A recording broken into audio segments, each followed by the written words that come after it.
A black female CEO didn't rise through privilege. She rose through fire. So when whispers of quiet cruelty crept into her hotel empire, she didn't call a meeting. She tied her hair back, slipped on a dishroom apron, and stepped behind the kitchen doors. What she found would rewrite the future of her business and the lives within it. The first time Luz Elena saw power wasn't in a suit. It was in a red-faced man screaming at her mother while she scrubbed floors on her knees. The restaurant stank of bleach and burned onions, but what stuck with her was the sound of humiliation, public, unrelenting, and undeserved.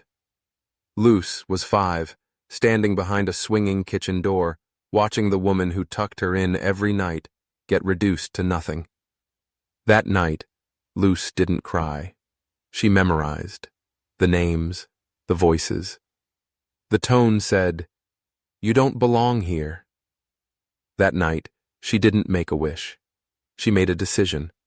She would own something, a building, a brand, a legacy that no one could spit on. And decades later, when her name sat on the front of a hotel in Savannah, Georgia, she heard that same tone behind polished smiles and pressed uniforms again. So Luz did the only thing that ever brought her clarity. She tied her hair back, reached for the mop, and walked straight into the belly of her empire. The smell of grease and bleach clung to everything. The cracked linoleum, the rusting faucet, the heavy air that never seemed to move. It was just past closing time at a roadside diner in northern Louisiana. Under flickering fluorescent light, a woman scrubbed a tray of charred pans with red, raw hands inside the kitchen. Her uniform, a faded polo shirt and apron stained from too many double shifts, sagged on her small frame. Behind her, a manager in a sweat-darkened dress shirt loomed, voice like gravel. "I told you twice already," he barked, slamming a metal ladle onto the counter. "You call this clean?" In the shadows beyond the swinging kitchen door, a little girl stood motionless, almost invisible, except for the fire in her eyes. Luz Elena was 5.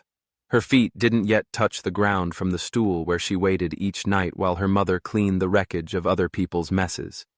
She had seen this before. The shouting, the blaming, the silent nod her mother gave in response, not because she agreed, but because rent was due. Luz clutched her school notebook to her chest. She had drawn a picture of a tall building with glass doors, polished floors, and smiling faces earlier that day. A hotel. She'd written in shaky block letters in the top corner, Luz's place. But now, she looked at the drawing and something inside her hardened. Not just sadness, not even shame. Resolve. In that moment, Luz understood something few children ever should. Some people believe power gives them the right to humiliate others, but others, like her mother, carry dignity without ever raising their voice. She didn't cry. She memorized every inch of that room, every sound of her mother's silence. She told herself, "I will never let anyone talk to me or anyone I love that way again." That was the moment the dream began, not just to escape, but to build something that would one day carry her name, not for the sake of pride, but to prove one thing. That greatness can rise not from privilege, but from pain endured, witnessed, and transformed into purpose. And in that kitchen, where shame had been served nightly alongside leftovers, Luz Elena decided she would change the menu forever. Her mother, a cleaning lady, is berated by a red-faced manager while scrubbing dishes. The air is thick with steam and shame. Luz clenches a napkin and silently vows, "One day, I will build something better than this." It was a warm morning in Savannah, Georgia, where the magnolia trees swayed gently as if nodding in approval. The sun had just begun to cast long golden streaks across the polished black SUV, pulling into the circular driveway of the Elena, Luz Elena's newest hotel, and the crown jewel of her growing empire. She stepped out of the vehicle in a sharply tailored navy suit, her heels clicking confidently on the white stone path. Cameras flashed, Reporters angled their microphones. She offered a calm, practiced smile, but behind her eyes burned something older than business strategy, something born from that greasy kitchen so many years ago. The lobby was a study in elegance, featuring high ceilings, soft jazz, and fresh-cut flowers at every station. But Luz wasn't looking at any of it. She was watching people, watching the bellman greet a tired family, watching the barista hand a latte to a construction worker, watching the housekeeper fluff a pillow as though it mattered deeply to someone, and it would. This place wasn't built for the rich. It was built to rewrite the rules. When she cut the ribbon later that morning, her voice did not quiver. "This hotel," she said into the microphone, "isn't about luxury. It's about dignity. For the guests who walk in, for the workers who make it shine, for the mothers who never sat down to eat because their shift wasn't over." Applause erupted, polite and enthusiastic. But Luz wasn't seeking applause. She was seeking something more profound. Proof. Proof that what had once felt impossible in a dim kitchen corner could become a concrete reality. A house that dreams and shelters the tired and the hopeful alike. She did a quiet walkthrough before lunch, unaccompanied and unnoticed by most. In a tucked-away corridor near the back entrance, she saw a young cleaner adjusting her cart. Their eyes met. The girl smiled, nervous but kind. "Big day?" the girl said. Luz nodded. "The biggest." Neither explained more. They didn't have to. Because Luz knew that girl, she had been her. And somewhere, deep inside that girl's silent endurance, another spark might already be catching fire. And Luz Elena had built this place to help that spark survive. To survive, and eventually, to rise. She's built a hotel chain through grit and purpose. Her flagship hotel opens in Savannah, Georgia. On opening day, smiles abound, the lobby gleams, and press photos capture triumph. It started with a voicemail. A guest, her voice tight with restraint, recounted how her elderly father had been ignored by the concierge when he asked for help finding his room. "Maybe it was just a misunderstanding," the caller said. "But I couldn't help noticing. He's black. And the man who ignored him? He wasn't." Luz Elena sat alone in her office, staring at the playback icon on her phone. Outside, the lobby buzzed with the kind of polished grace she'd spent years designing.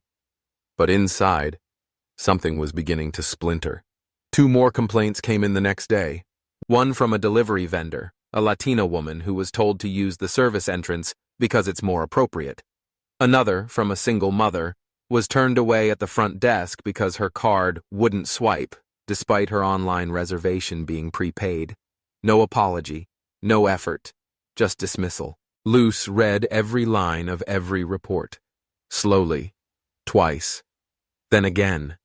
There were no slurs, no shouting. Just quiet cruelty. The kind that hides behind professional smiles and polished shoes. The kind that leaves no scar, but a deep bruise. In the reflection of her office's glass wall, Luz saw herself. Not the CEO, the girl from the kitchen, the one who had memorized the sting of being looked through. She clenched her jaw. This wasn't what she built. She could have called a meeting, sent a memo, hired a consultant to reassess the culture. But Luz didn't want to spin. She wanted the truth. And the only way to find it was to disappear into the very heart of her creation. She stood up, walked to the closet, and pulled out a plain black uniform. The same one worn by kitchen staff and backroom workers. She tied her hair back, slipped on sneakers. The next morning, she would enter through the side door. No name tag, no title. Just another invisible worker, like her mother once was. And in that choice, the real work began. Complaints of racial profiling, condescension to working-class guests, and unethical staff behavior. Something inside her stirs, the same fire from that childhood kitchen. She entered through the service entrance just after dawn. No one looked up. The back corridors of the hotel felt like another world, dimmer, louder, alive with clatter and steam. The scent of onion peel, bleach, and hot oil mixed into something almost holy in its routine. Here, uniforms were practical, names forgotten, voices quieted. But Luz Elena had never felt more alert. She wore a hairnet, an oversized apron. Her name tag read simply, Maria. The dishroom was sweltering. A fine mist of steam clung to every surface, fogging the plastic curtains that separated the loading zone from the kitchen. Water thundered into industrial sinks. Plates clattered in rapid succession.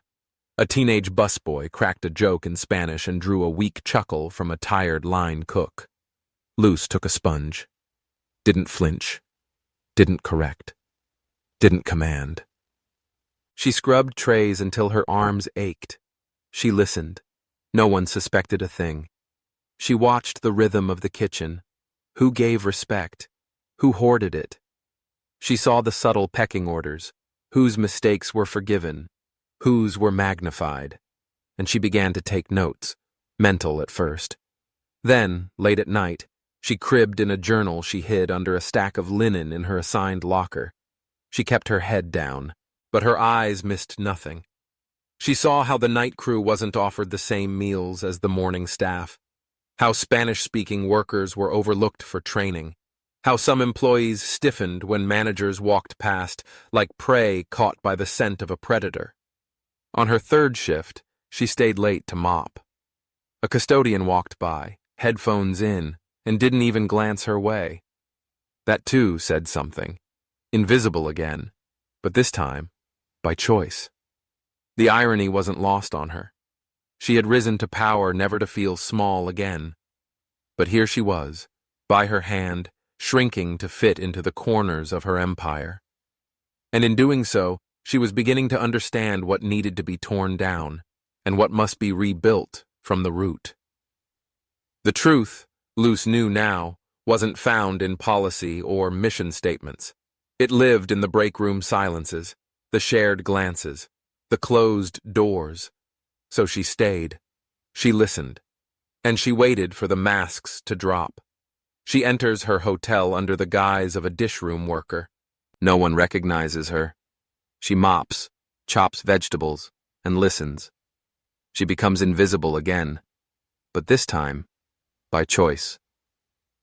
The sun had barely lifted above the Spanish moss-draped trees when Luz Elena arrived through the service corridor once more, her black sneakers squeaking faintly on the waxed linoleum. No one questioned her presence. No one looked twice. That, she had learned, was the price of invisibility, an anonymity that offered both danger and revelation. At the rear of the hotel, where trucks hissed and groaned against rusted loading docks, Luz took up her post peeling potatoes near the receiving area. From her perch behind a stack of kitchen crates, she watched the early morning delivery unfold. The vendor, Rodriguez Produce, the name she'd seen before on invoices, unloaded 3 small crates of tomatoes, a case of greens, and 2 boxes of potatoes. But Luz had reviewed last week's purchase orders. The invoice, which was signed, listed 5 crates of tomatoes, 3 boxes of greens, and 4 boxes of potatoes. It was a generous markup, one that would quietly siphon thousands from the company every month. The clerk receiving the shipment, a man named Bobby with a perpetual toothpick between his teeth and a Bluetooth earbud lodged deep into one ear, barely glanced at the goods. He chatted on his phone as he scribbled a signature, waved the vendor off, and slipped what looked like a folded 50 into his back pocket. The vendor winked. "Appreciate you, hermano." "Anytime," Bobby replied, smirking.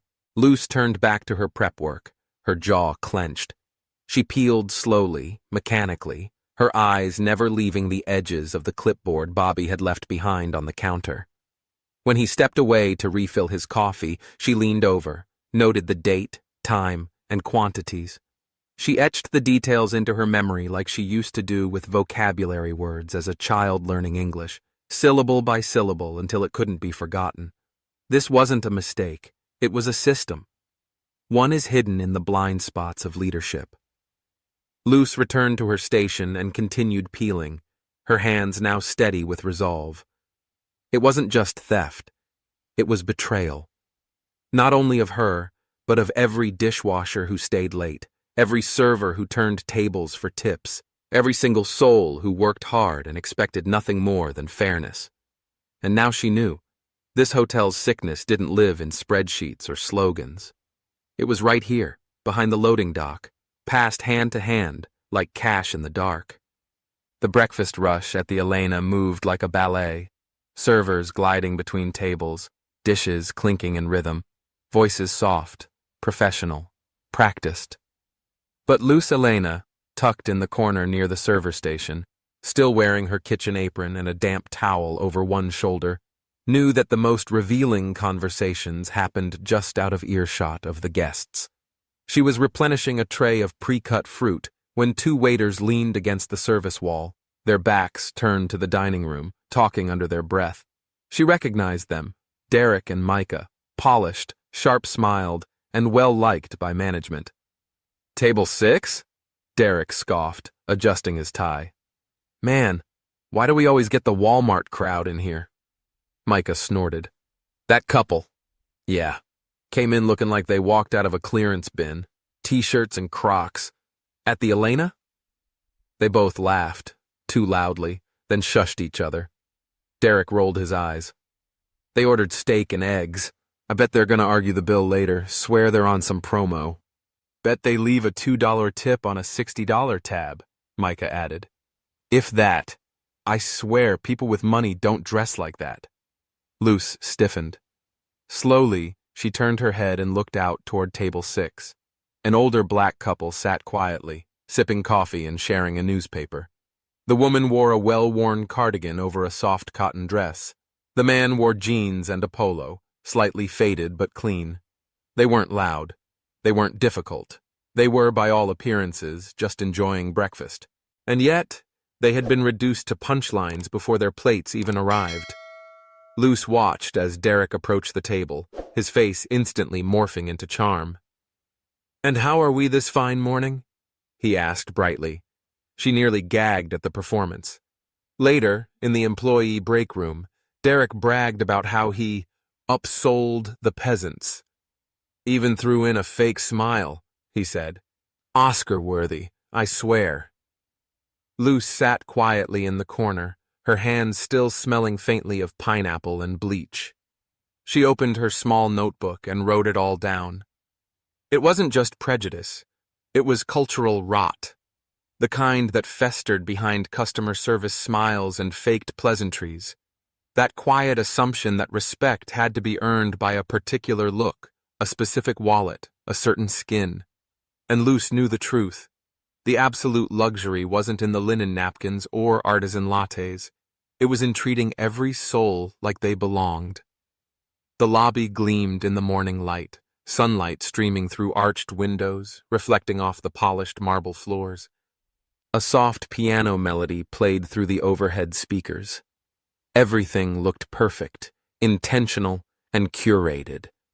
But prejudice doesn't live in the decor. It lives in the glances people think no one sees. Luz Elena stood behind a tall ficus plant near the lobby's side entrance, a clipboard in her hand, dressed once again in her back-of-house uniform. She had already mopped the second-floor hallway and stocked the guest pantry with water bottles. But now she stood still, watching the front desk. A woman entered, black, about 62, with streaks of silver in her hair and soft, tired eyes. She wore simple travel clothes, a beige cardigan, cotton pants, and flat shoes.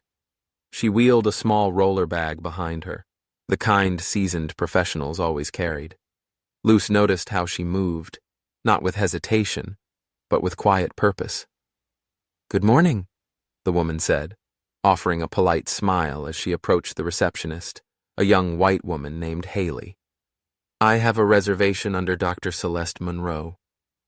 Haley barely looked up. "Name again?" "Monroe, Celeste Monroe." Haley tapped at her keyboard, her jaw tight. After a moment, she frowned slightly and shook her head. "I'm sorry. It looks like we're fully booked. Maybe try the motel down the road? Luz's stomach turned. She knew for a fact that 2 executive suites and 3 standard rooms were available. She had helped housekeeping prepare them that morning. Dr. Monroe blinked. I reserved a room a month ago. I even confirmed it by phone last night. Haley shrugged. Well, maybe there was a mix-up. Happens all the time. There was no apology, no offer to help, no effort to check again. Luz padded toward the hallway, keeping her distance, heart pounding. Excuse me, Dr. Monroe said softly. Can I speak to the manager? Haley glanced toward the back office, then lied without blinking. He's not in right now. Dr. Monroe exhaled slowly, her face still calm and dignified. She turned, pulling her suitcase with quiet grace, and exited without another word. Haley rolled her eyes the moment she left. God, some people think politeness is a VIP pass. Luz wrote it all down. Every word, every lie. She later learned Dr. Celeste Monroe was a strategic consultant from a partner firm, the kind of woman whose opinion could shape reputations. But more importantly, Luz thought, she was a human being. And that should have been enough. The staff entrance creaked open just before sunrise, letting in a breath of warm, humid air. Luz Elena stepped inside with the rest of the early shift. The kitchen was already buzzing, pans clanging, coffee brewing, sneakers squeaking on tile floors. She walked past the supply room toward the housekeeping wing, her apron still damp from scrubbing last night's pots. That's when she saw him, Andres, one of the room attendants. A tall man in his mid-30s with tired eyes and calloused hands. Beside him, barely waist-high, stood a little girl in bright pink sneakers and 2 tight braids. She clutched a coloring book to her chest and blinked up at the bustling world around her. Andres knelt beside her. Just stay by the cart, okay? No wandering. She nodded solemnly. Luz didn't interrupt. She just observed. Throughout the morning, she watched Andres move from room to room. His daughter stayed quietly beside the cart, sometimes coloring, sometimes just watching. She never made a fuss. He worked with quiet precision. Hospital corners were tucked perfectly, towels were folded sharply, and glassware was spotless. Then, just past noon, the floor manager walked by. "What the hell is this?" the manager barked, pointing at the girl. "This isn't a daycare, Andres." "I had no choice," Andres said quickly, standing upright. "Her school's closed today. My sitter canceled last minute. I couldn't leave her alone." "Then you should have called out," the manager snapped. "This is unprofessional." "I didn't want to miss work," Andres said, his voice steady but quiet. "I'm on time. I'm doing my job." "That's not the point," the manager growled. "It's about standards. Get her out of here." The girl's eyes welled up, but she stayed silent. Luz stood behind a linen cart, fists clenched. Andres had made the responsible choice. He showed up. He did the work. And yet, he was punished for being visible, while others hid their failures behind policies and procedures. She scribbled the exchange in her notebook later that evening. In a hotel supposedly built on care and dignity, a father doing his best was treated like an inconvenience, and that was the real shame. It was nearly midnight when Luz Elena slipped into the employee break room with a damp rag still hanging from her apron. The room was quiet, lit by the faint glow of the vending machine and the flicker of a muted TV mounted in the corner. Most of the night staff had already returned to their posts, except for 2 women near the microwave, whispering over reheated leftovers. "I told you she wasn't cut out for this job," one said, stabbing at her pasta. "Always bringing drama from home." The other nodded, glancing around. "She called out again today. She's supposedly having an emergency with her mom. I mean, we all got family, but this is a business." They laughed, small and sharp, the kind of laughter that bites. Luz said nothing. She leaned against the far wall, wiping down a counter that was already clean. But her ears caught every word. She knew who they were talking about. Jasmine Torres. a junior accountant in her early 20s, sharp, detail-oriented, soft-spoken. Luz had noticed her during onboarding months ago, always early, always polite, always disappearing into spreadsheets like they held secrets only she could decode. And yesterday, Jasmine had called out for the third time in 2 months. Her mother, who suffered from congestive heart failure, had been rushed to the ER again. The HR report had framed it neutrally: excessive absenteeism. But the whispers told a harsher truth. Jasmine was being judged not by her performance, but by her private struggle. The irony didn't escape Luz.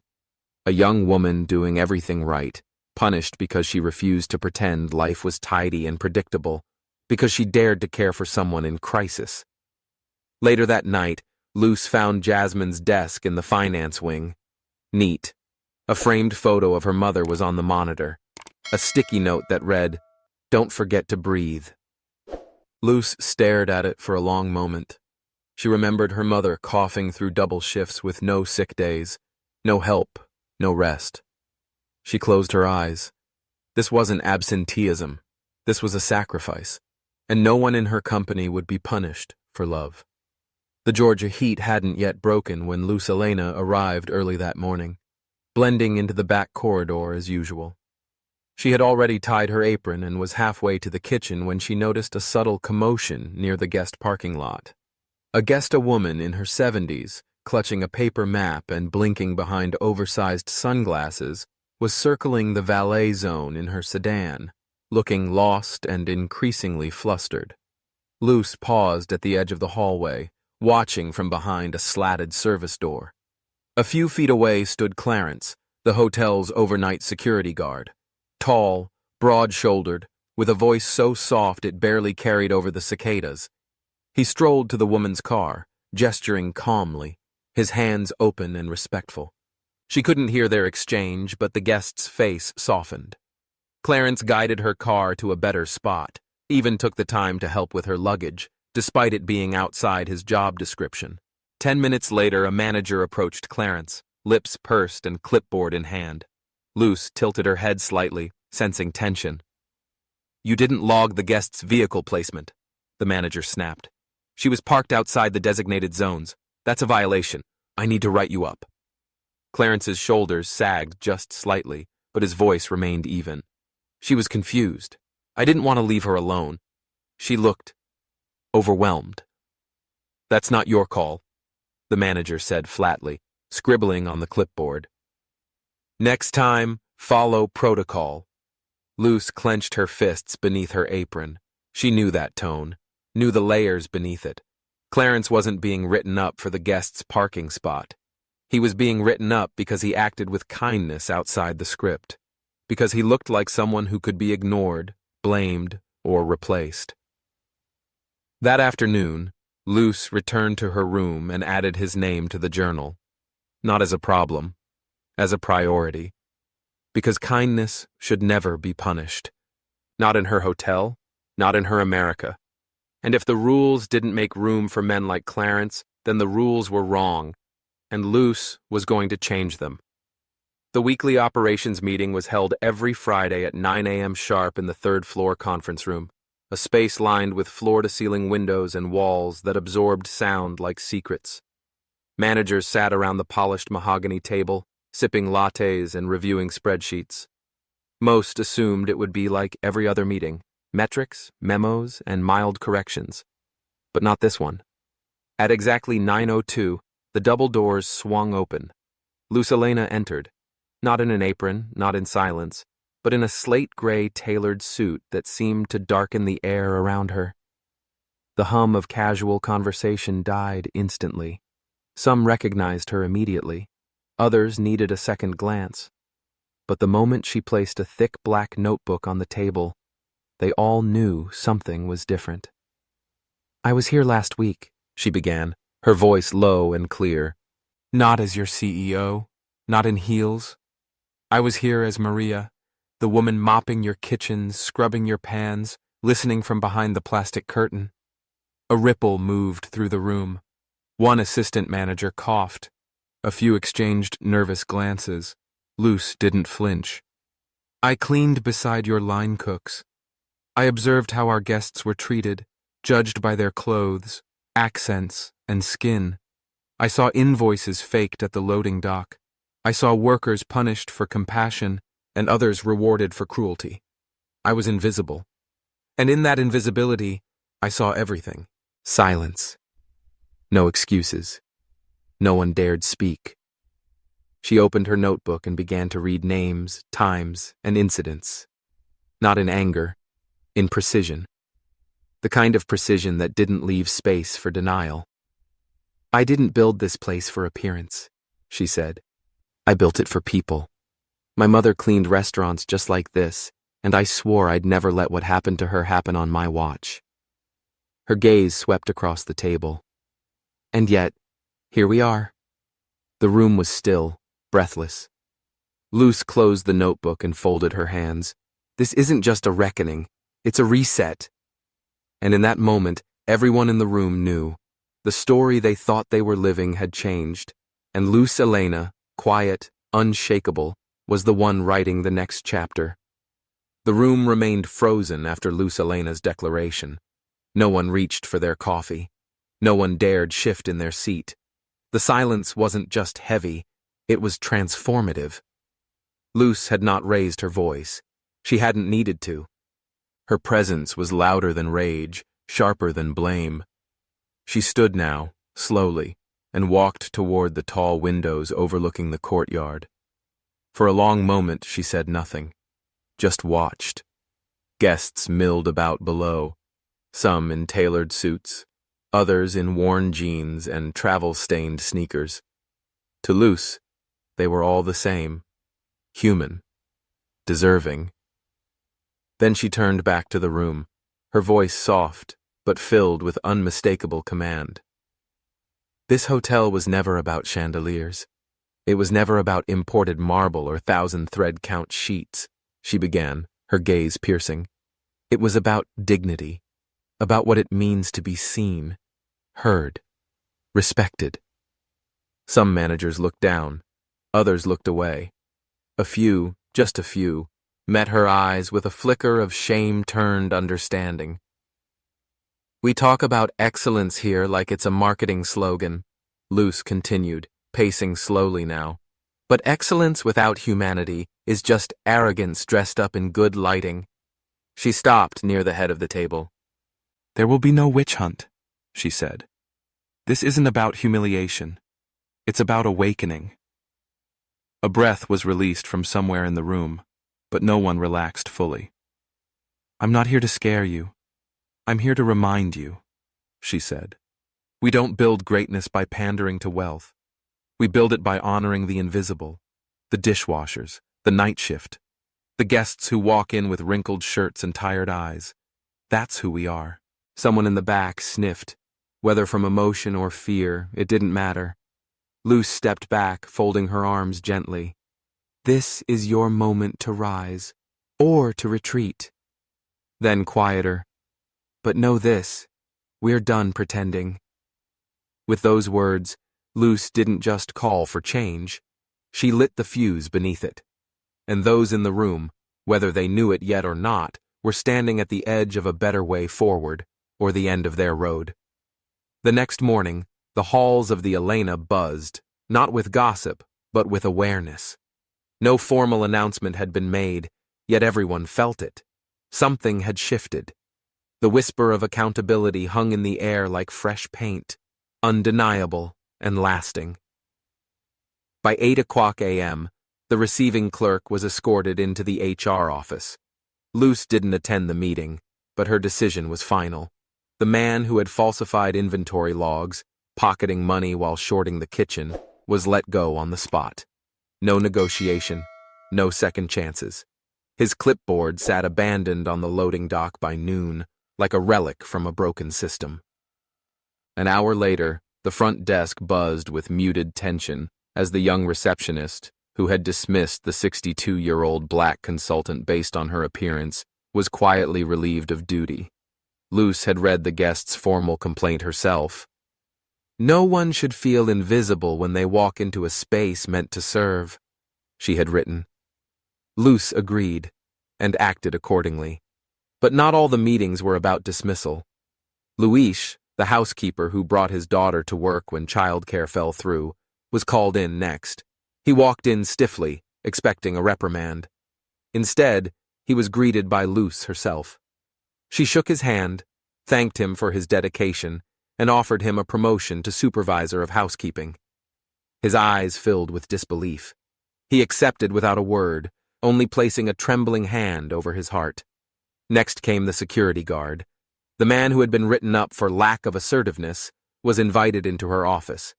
Luz handed him a revised schedule, a raise, and a formal apology from management. His voice cracked when he thanked her. And finally, the accountant. The woman who'd been gossiped about after rushing to her mother's side in a medical emergency. Luz gave her a new title, Senior Financial Coordinator, with flexible hours and complete family leave support. "Take care of your people," Luz said softly, "and they'll take care of the mission." That day, justice didn't look like punishment. It looked like restoration. Not a purge, but a promise. That at the Elena, humanity would never again take a back seat to image. Luz Elena stood before the gathered staff in the employee break room, not the executive boardroom, but the space where plastic chairs creaked and coffee always ran lukewarm. No velvet curtains, no spotlight, just the people who made the hotel work, minute by minute, shift by shift. She didn't hold a script, just a folder with the words, Future Forward Fund, stamped across the front in bold serif font. "I watched too many good people shrink themselves to survive," she began. "I've seen what it costs to care for a sick parent while juggling 2 jobs. I've seen what it means to bring your child to work because there's nowhere else safe.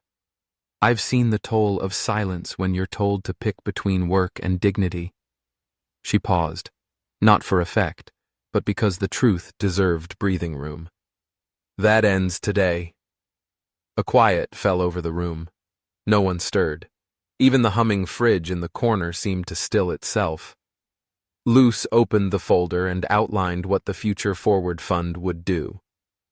Emergency child care stipends for single parents and families in crisis. Paid family leave, beyond what the law required. Scholarships for employees' children, college, trade school, or whatever dream they dared to chase. Mental health counseling is available for free, with no paperwork maze. Leadership training and mentorship for entry-level workers who want to rise. "This isn't charity," she said firmly. "It's an investment, because no company lasts if it forgets the hands that built it." A single clap rang out, then another. Soon, the room erupted in applause. Some staff wiped away tears. Others sat stunned, unsure how to respond to a gesture so rare it almost felt unreal. But Luz wasn't looking for gratitude.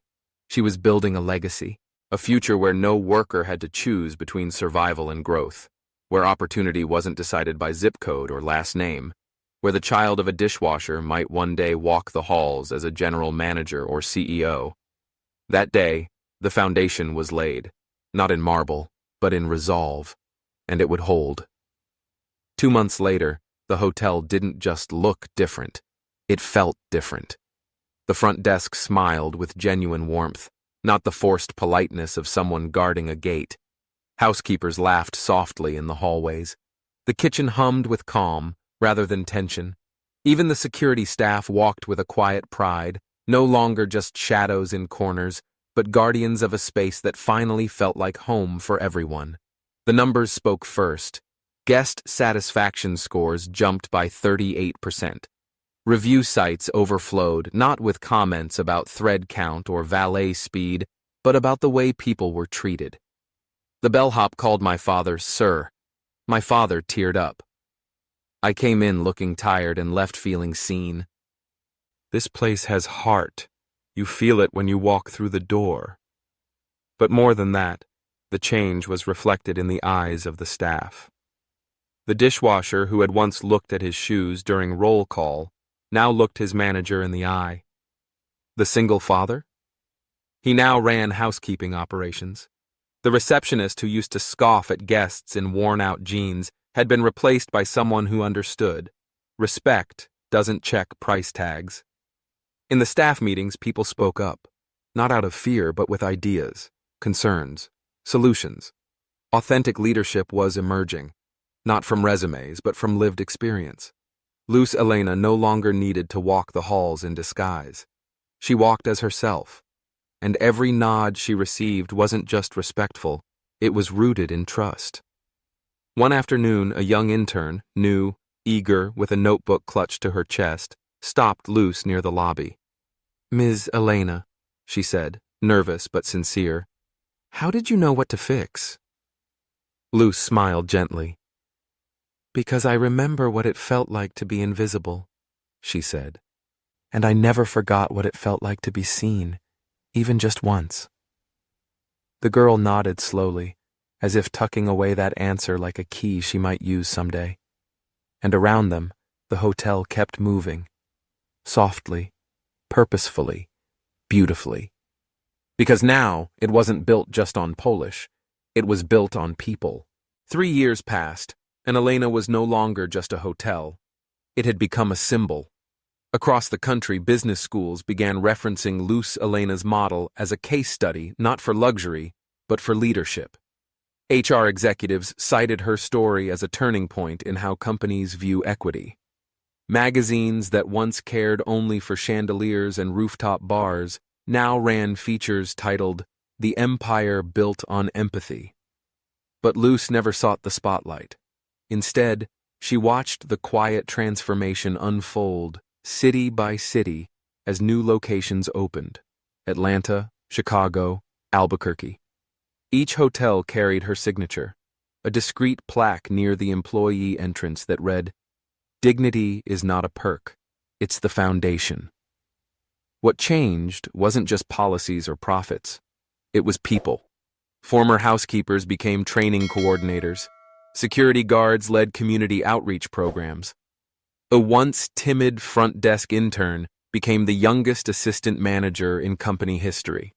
The Future Forward Fund, her signature initiative, sent over 300 children of employees to college with scholarships, many of whom returned to work at the hotels not out of necessity, but pride. Guest comments shifted too. They no longer marveled solely at the decor, but at the energy. "Everyone here treats you like family." "I didn't just rest, I healed." "This place remembers who I am." Luz found herself in an interview one crisp fall morning with a national journalist. The woman asked, "What's your secret to success?" Luz looked out the window toward the garden below, where a gardener gently guided a new hire through her first planting. She thought of her mother, of the bleach-slick floors, of a mop she once held just to listen. Then she turned to the journalist and answered simply, "Listen to the people no one else hears. That's where the truth lives. And if you lead from that truth, everything else will follow." That quote would go viral. But Luz didn't care. She had already gone viral in the one place that mattered most: the hearts of the people who now saw themselves not as staff, not as cogs in a machine, but as the soul of something far greater. And that, she knew, was her true legacy. It was quiet now, just past the lunch rush, not yet time for the dinner prep. Luz Elena walked alone through the staff hallway, her heels muffled by the worn rubber flooring. She passed by open doors, familiar faces, and the sound of soft laughter from the break room. But she wasn't here for meetings or interviews. She stopped at the dishroom. The smell hit her first: lemon cleaner, damp steam, a faint trace of soap used, scrubbing trays, invisible to all. Now, the space was brighter. The ventilation had improved, the walls had been repainted, but the soul of the room remained, steady, unpolished, authentic. A young man in a gray apron worked at the sink, earbuds in, focused on scrubbing a stack of trays. He looked up and gave her a polite nod, not recognizing her. To him, she was just another passerby. And that was perfect. Luz nodded back, stepping aside so she wouldn't break his rhythm. She watched for a moment, The movement of his arms, the quick rinse, the stacking of clean trays. So familiar. She saw care in his work, precision, pride, just like her mother. She turned, placed her hand gently on the edge of the old metal prep table, and smiled. This was where it began. And now, this was where it returned, not in pain, but in peace. Before leaving, she placed a folded note in the break room. It read, "To those who labor unseen, your work builds dreams. This place is not just a hotel. It is your legacy, too." No signature, no title, just the truth. She walked back through the hallway slowly, past the employee recognition wall, where framed photos now included those of housekeepers, cooks, and custodians, all of equal size to those of the executives. The world outside might still judge by titles and appearances, but inside these walls, something different pulsed. Respect, quiet and constant, like the rhythm of water in the dishroom. And as Luz Elena stepped into the sunlight, she exhaled deeply, knowing her mother would have been proud. She had built a better place. The screen fades to black, but the story is far from over. A soft piano melody begins, low and reverent, over a montage of everyday moments, smiling housekeepers, a concierge helping an elderly guest with their bags, a line cook laughing with the breakfast team, a child waving goodbye to their parent in uniform. Luz Elena's voice returns, calm, aged, but unwavering. Hospitality isn't about thread counts or five-star reviews. It's not in the chandelier or the rooftop bar. Genuine hospitality is how we treat the unseen, the ones who clock in before sunrise, those who clean up after the last guest has left, the ones who are called by first name but rarely remembered. The screen shows Luz walking through the lobby, but not as a CEO.